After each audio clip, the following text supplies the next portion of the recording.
It's the Real Estate Podcast, brought to you by ANZ Home Loans for financial well-beings. It's so unique. So many different personalities, different people are drawn to the city for different reasons. But art, culture, seaside, riverside living, it's a really special place. Hey, that is Nikki in Perth on the Real Estate Breakfast this morning, right around Australia 7 days a week. Talking, of course, your property news. What else? Also, the trends and market fluctuations. Many Aussie cities are running at different speeds. What speed are you operating at this time of the year? I guess if you've got young children, you'll be wanting the madness to stop as soon as possible. That's probably the day after Christmas.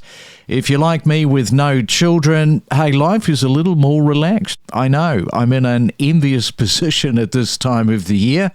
In a moment, we are going to check out a couple of Aussie suburbs that we've visited before. One is Fremantle in Perth, and the other is Endeavour Hills in Melbourne. It is a Wednesday, December the 17th. If you're celebrating a birthday today, you will know what famous person you celebrate that birthday with. Brad Pitt is turning 62.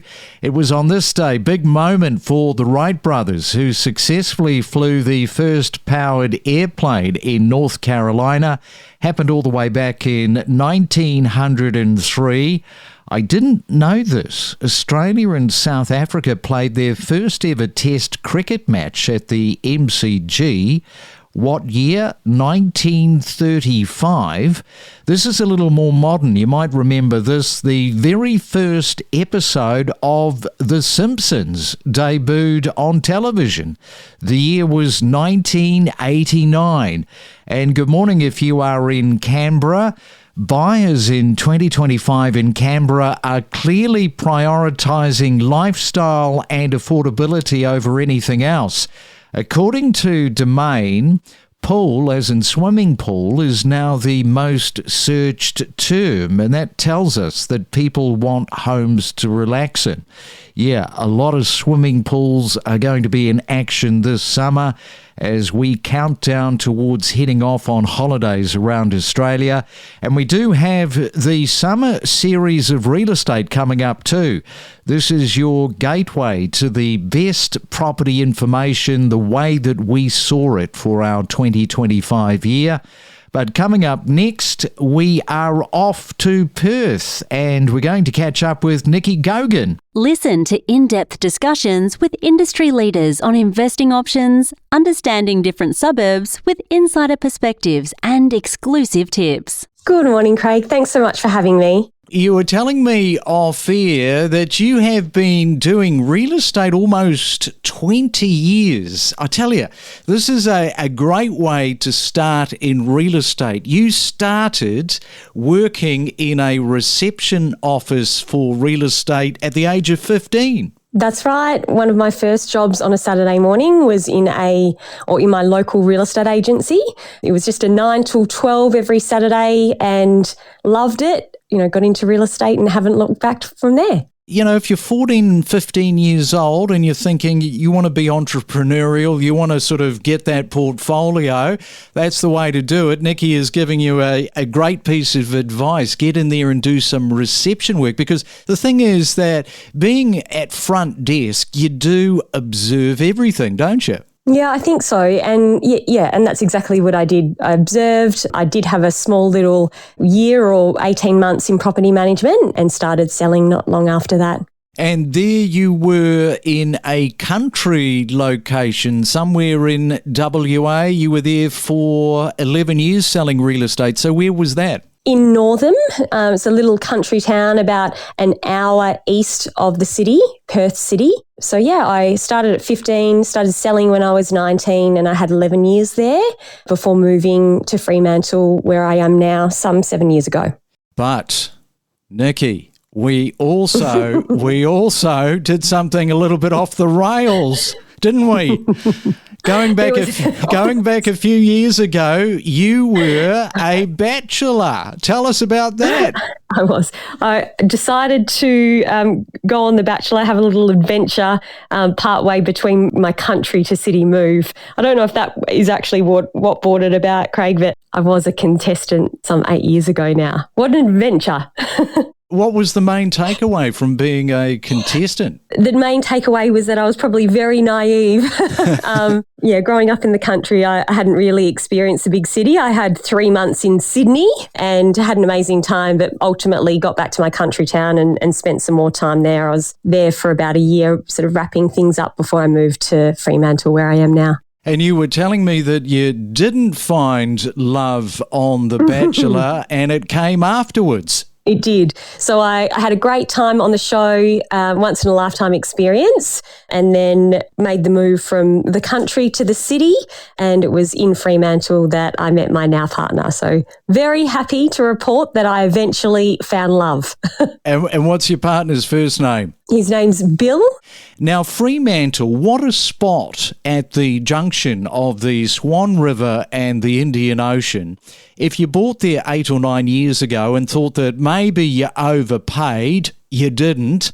A very desirable location to own property.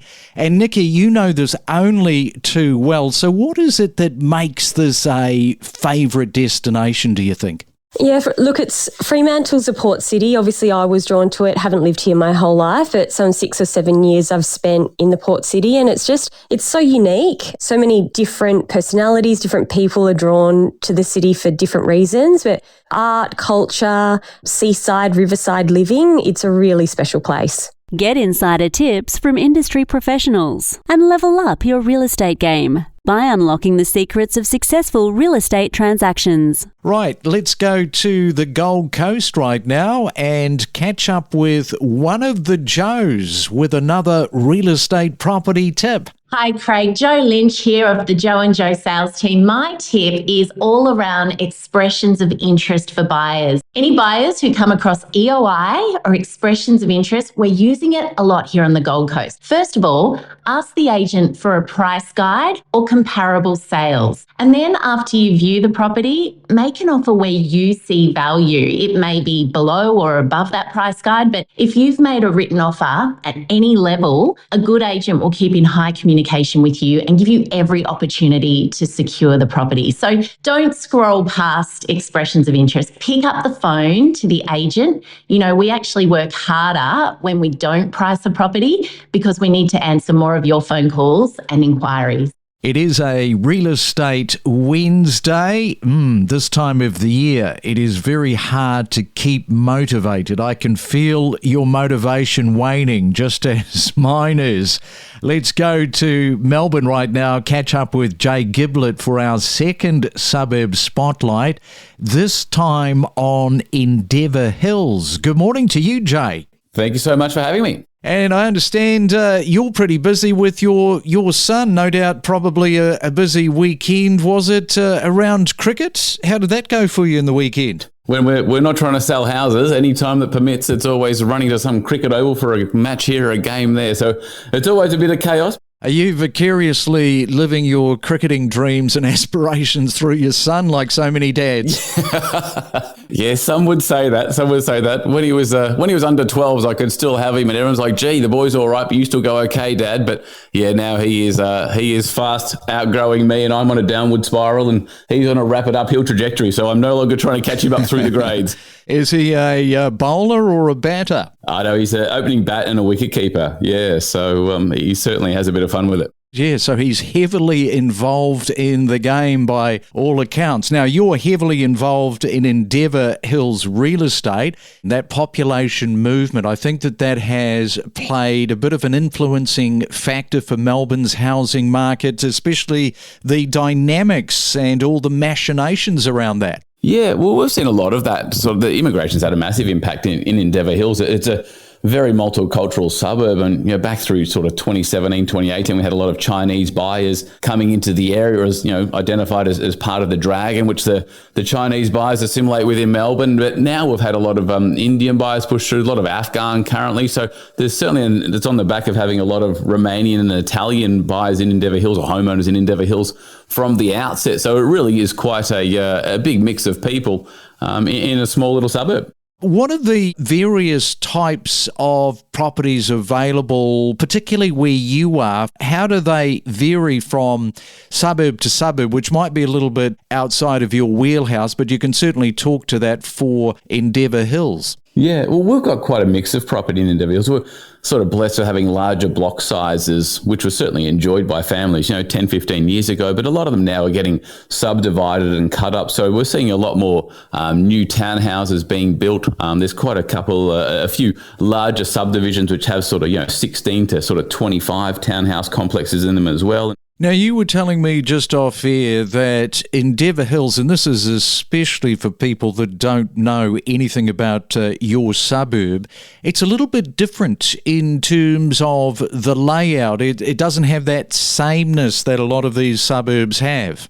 Everyone that comes into Endeavour Hills will always find it very funny that once you move in, you tend to never move out because it's centralised around a big shopping centre. So like day-to-day shopping becomes very easy because you can always get a car park there, so they don't have to run off to the more major shopping centres, which people enjoy. But it's obviously Endeavour Hills. It's in the name. It allows some great views from the top of the hills, which people are loving. But the fact that it's got curved tree line, established trees in the streets, and they're wide streets so you can park in them, and these sort of things just give it a little bit of personality, which people really enjoy. And it's been established now for 40 years. So it really gives people something to come back to and enjoy driving home, to call it home, as against having that, those skinny tree line streets now that with those tiny little houses on them on the 300 square metres. So it's a little bit of something different we've got in Endeavour Hills, and that's why people tend to move in and then stay there for a good period of their life. Yeah, I think you just cannot overstate something that is established, something that has wider roads, which is what you're talking about. You've got the greenery,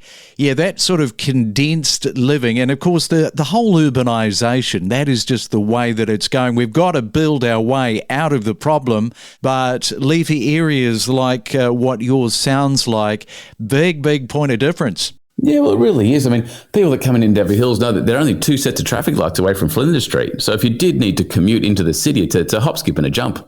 Obviously, outside of peak hour, which it always is, but on a normal day-to-day drive, it's very, very easy to do. And then, have a nice, easy drive. And in fact, be proud to come home and enjoy living in a beautiful part of Melbourne. Well, Jay, great to talk to you this morning and find out a little bit more about your Endeavour Hills. Good luck with the sun, the opening bat and the wicket keeper. Hope that all goes well into next season for you. And thanks so much for coming on to the Real Estate Breakfast this morning. Absolute pleasure. Thanks for having me on the show. Don't navigate the real estate market alone. Let us help guide you in the world of real estate every day. Make better informed decisions with the latest news and insights. You moved to Australia 12 years ago for a better life. Now you are heading next year with your family to Dubai. And also good morning to Michelle. We got your email. You say that you are headed over to the UAE in November to start looking for a townhouse. You say that you've got no idea where to start, what areas to look at, although you have got a few that you are favouring, which I'll get to in just a moment. So let's go to you, Mario, because as I say, milk and honey, it seems to be Dubai. Well, Craig, I'm always a big fan of Dubai, and clearly I'm happy to hear that listeners are also thinking the same way. But, Australia has always been a bit of a lure to me. My wife's been, she says it's amazing, but it's good to hear the banter coming from one listener to another saying, come over here, don't come over here. So I would say, please keep these messages coming. It's quite amusing to actually hear this. We connect you to the best real estate information across Australia. The Real Estate Podcast.